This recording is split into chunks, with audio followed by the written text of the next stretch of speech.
chemin à bicyclette. Salut Anaïs, Salut Étienne. en direct de Montpellier, sous le soleil pour grimper sur la bicyclette aujourd'hui. On va parler de Pimp Up, bien sûr, start-up que tu as fraîchement créée avec ton associé Manon. Avec plaisir. Et on va parler de responsabilisation, puisque c'est le thème qui ouvre cette 4e saison de la bicyclette. Et alors, je sais que c'est un sujet très vaste qui n'est pas forcément facile à aborder à brûle-pourpoint comme ça, mais j'aurais bien aimé avec toi l'aborder sous l'angle suivant. Anaïs, tu es jeune diplômée. Ouais. De quelle école d'ailleurs? De l'EPF, École d'ingénieurs. EPF, école d'ingénieur, dans le cadre de laquelle tu as fait un stage aux États-Unis sur la côte ouest, c'est ça, avec Manon? Ouais, c'est ça. Elle était à San Francisco et moi à Phoenix. San Francisco, Phoenix, ouais, c'est pas tout près quand même. Ah non, c'est pas à côté. Ouais. C'est pas à côté. Et alors, suite à ce stage, vous vous êtes associés donc pour créer Pimp Up Anti-Gaspi. C'est tout récent, l'initiative. Ouais, c'est tout récent. La structure a été montée donc en février 2021. Février 2021, donc en pleine crise du Covid, quoi. Bravo. Ouais, bah merci. C'est vrai que pendant le Covid, les gens ne sont pas arrêtés de manger, donc on a bénéficié Absolument. de cette opportunité-là. Donc anti-gaspi alimentaire qui rentre naturellement dans la logique de l'engagement, de la responsabilisation qu'on va évoquer aujourd'hui ensemble. Et ma question, c'est la suivante. Comme vous êtes sortis d'école, Manon et toi, est-ce que tu as l'impression, puis maintenant que vous êtes des professionnels bientôt aguerris, est-ce que tu as l'impression que l'enjeu de responsabilisation, de prise de conscience et d'action, de prise d'initiative, prise de conscience, prise d'initiative, a un effet générationnel? Autrement dit, est-ce que les jeunes, on va dire les 25-35, te paraissent plus sensibles, plus responsables que les générations plus âgées? Bah, c'est une bonne question. J'aurais tendance à dire non, parce que pour moi, en fait, cette sensibilisation, elle vient aussi par l'éducation et en fait, à l'instar de nos parents, on va souvent, si les parents n'y sont pas trop intéressés, ça va pas forcément nous intéresser non plus. Après, oui, c'est vrai qu'à l'école, on en entend quand même pas mal parler, j'imagine plus que les générations précédentes, donc on est certainement plus sensible dans ce point de vue-là. Mais finalement, j'ai l'impression que c'est surtout en fait les enfants de personnes qui sont très sensibles qui, elles, pour le coup, vont être d'autant plus engagées et vont pas hésiter à être presque voilà, radicales et militantes parce que voilà, elles sont tombées dedans quand elles étaient petites et du coup, c'est plus naturel chez elles.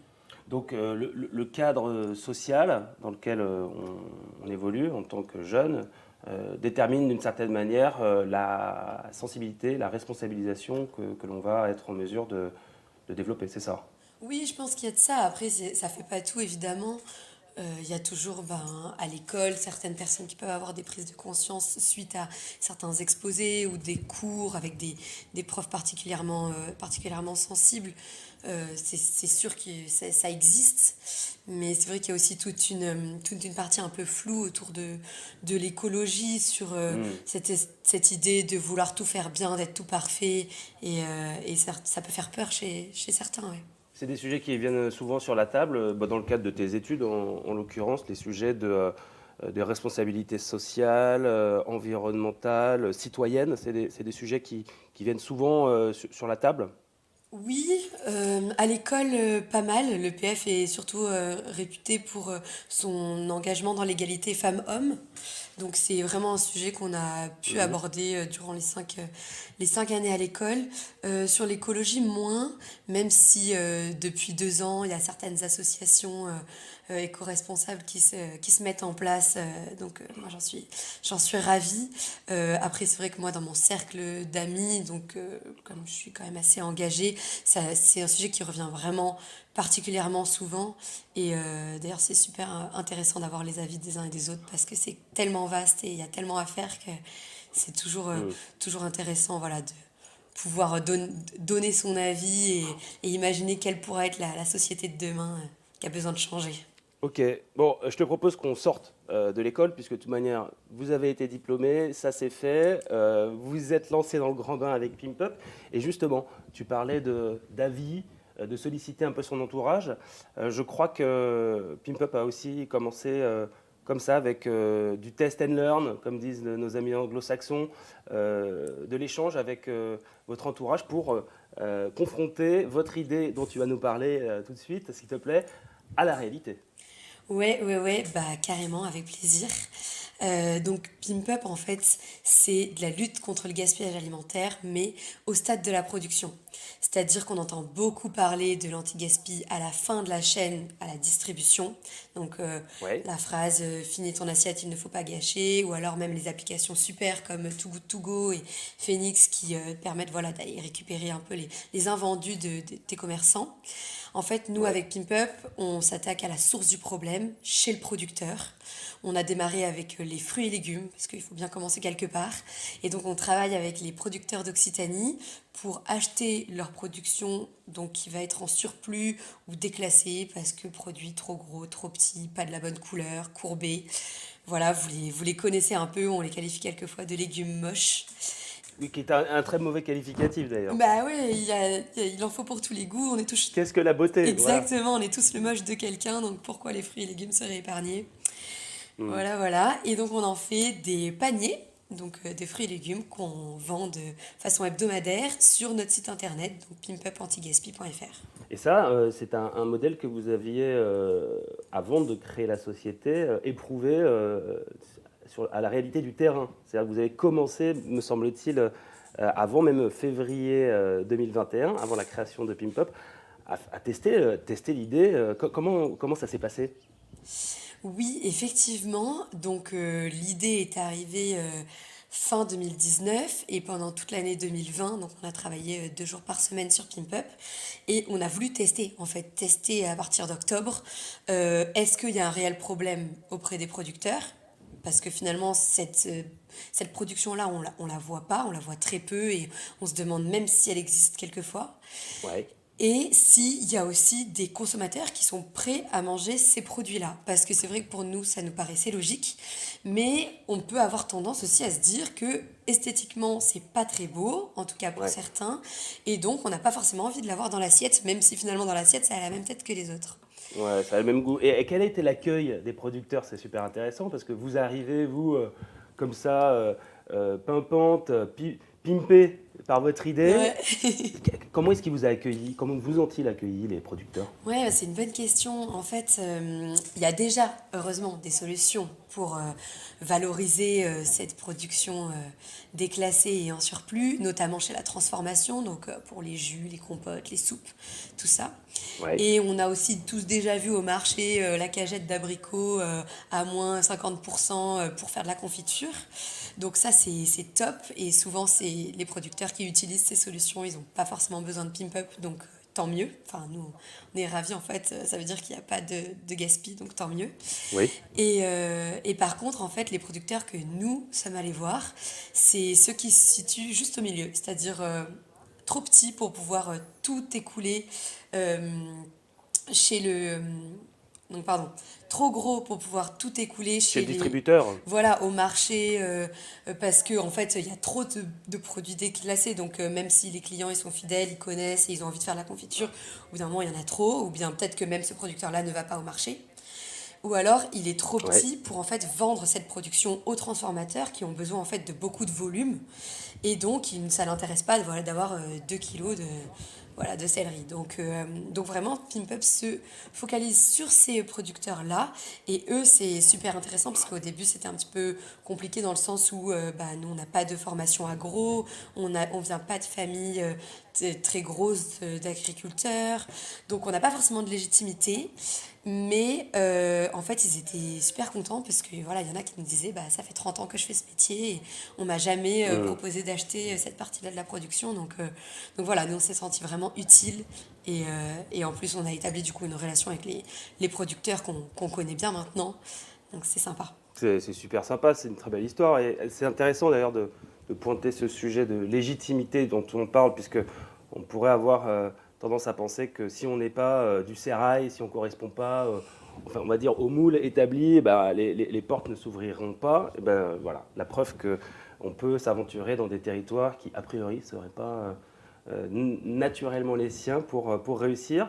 L'accueil du consommateur, cette fois-ci, comment il a été Eh ben, l'accueil du consommateur, c'était un peu différent parce que, en fait, du coup, le fait d'avoir fait déjà un- une étude en fait de marché pendant du coup toute l'année 2020 avant octobre, on en avait pas mal parlé autour de nous. Il y Oui. avait plein du coup de personnes qui étaient au courant du projet et qui avaient envie en fait d'y participer parce que c'est vrai que les consommateurs, donc chez Pimp tout le monde s'accorde pour dire que le concombre, s'il est courbé ou s'il est droit, il a le même goût. Mhm. Et donc, on est super content de pouvoir participer à cette lutte contre le gaspillage et donc à la lutte contre le réchauffement climatique. Donc, c'est vrai que d'un point de vue consommateur, ça a été super bien accueilli.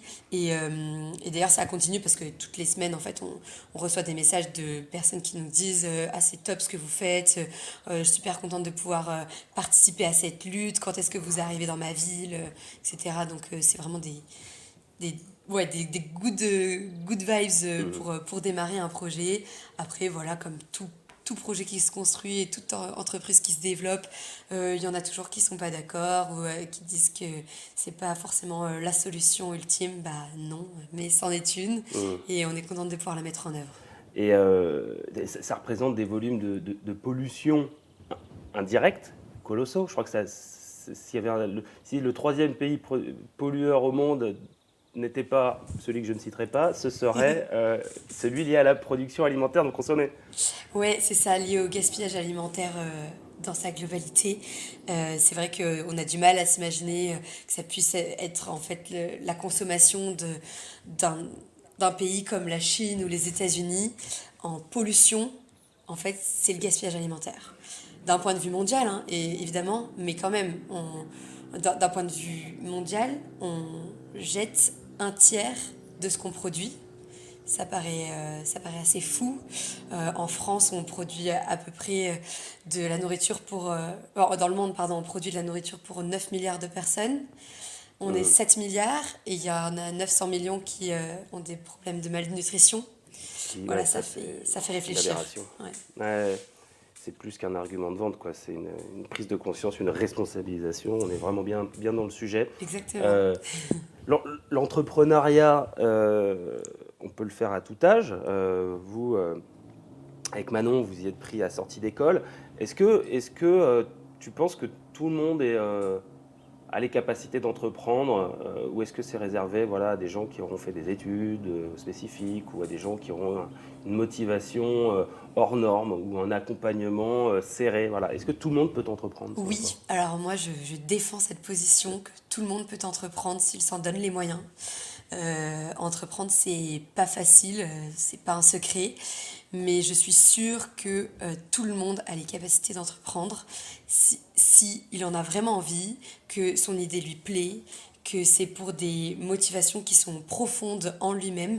Et voilà, je pense que la qualité principale d'un entrepreneur, c'est savoir bien s'entourer. Aucun entrepreneur ne sait tout faire, ne connaît tout et a la solution parfaite qui va plaire à tout le monde. Mais par contre, tout le monde est capable de s'entourer, ou en tout cas essayer. Franchement, moi, c'est vraiment le tips que je donne à tous ceux qui ont envie de lancer un projet. Essaye. Essaye et tu verras bien ce que ça donne. Ça se trouve, Hum. ça va exploser parce que tout le monde adore ton idée, ou en tout cas, certaines personnes vont adorer et du coup vont vouloir s'y intégrer, s'y investir. Et peut-être que ça va pas marcher, peut-être que personne n'est d'accord avec toi et peut-être que tu vas pas toucher autant de personnes que tu le voudrais, mais en fait, tu pourras pas le savoir tant que tu n'auras pas essayé. Donc, devenir entrepreneur, de toute façon, ça veut pas forcément dire avoir réussi. Donc, essaye, tu deviendras entrepreneur et tu verras bien. C'est bien ça comme punchline. Être entrepreneur ne veut pas forcément dire avoir réussi. D'ailleurs, la réussite est toute relative et très très personnelle. Ouais. Certains préfèrent avoir du temps pour eux, d'autres avoir de l'argent. Voilà. Chacun y trouve son compte. Euh, pour clore cette émission, Anaïs, j'aurais aimé aussi te poser la question suivante. Est-ce que tu penses qu'aujourd'hui, pour créer une boîte, un service, un produit, il faut forcément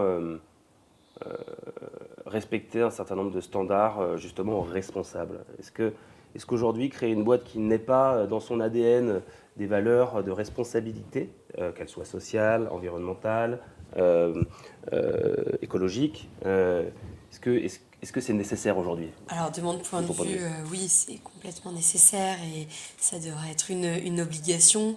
Après, malheureusement, c'en est pas une obligation et du coup, il y a toujours des entreprises qui se créent sans forcément être en accord avec l'urgence climatique à laquelle on fait face tous. Après, j'ai l'impression quand même que c'est pas la majorité des entreprises et que en 2021, quand on veut monter une entreprise et quand on a envie d'apporter de la valeur à plus grande échelle ou en tout cas monter vraiment un projet qui va avoir de l'ampleur, on ne peut pas se permettre de dire qu'il va y avoir des inégalités sociales, que c'est une entreprise qui ne contribue pas à la lutte contre le réchauffement climatique ou en tout cas qui ne va pas aller à l'encontre de cette idée-là. Il y a aussi cette idée de quand on monte une entreprise, on est responsable de son entreprise et donc de où est-ce qu'on veut l'amener. C'est vrai que quand on démarre un projet comme ça, on a pas mal de cours sur la gestion d'entreprise, sur comment faire pour être rentable et comment optimiser ses coûts, ce genre de choses. Et finalement, ça peut paraître assez facile de tomber dans les travers on va minimiser les coûts au maximum, même si les gens gagnent vraiment rien et qu'ils peuvent pas vivre avec. À l'heure d'aujourd'hui, j'espère, je connais pas les chiffres, mais je sais que les entreprises du social et solidaire augmentent et sont en pleine explosion. Donc j'ose espérer qu'elles prennent aussi la place d'entreprises qui peuvent être plus polluantes. Mais après, j'ai aussi cette idée que ces entreprises-là ne vont pas forcément aboutir ou en tout cas ne vont pas forcément être soutenues dans leur démarrage. En tout cas, c'est ce que j'espère, même si je souhaite la réussite de tous les entrepreneurs. Et bien, en tout cas, merci beaucoup bravo déjà pour cette énergie, ce très très beau projet Pimp-Up naissant et auquel on souhaite un avenir brillant et j'ai aucun doute là-dessus. Et merci aussi d'avoir pris le temps de partager un certain nombre de conseils, de convictions et ton énergie à nos auditeurs. Et écoute, je te dis à très bientôt. Quand je passe à Montpellier, je viendrai grignoter des petits légumes délicieux, savoureux de l'Occitanie. Salut! Et avec grand plaisir, Étienne. Merci pour ce petit tour de bicyclette. C'est cool. Et à bientôt. Ciao. Quand on partait de bon matin, quand on partait sur les chemins, à bicyclette.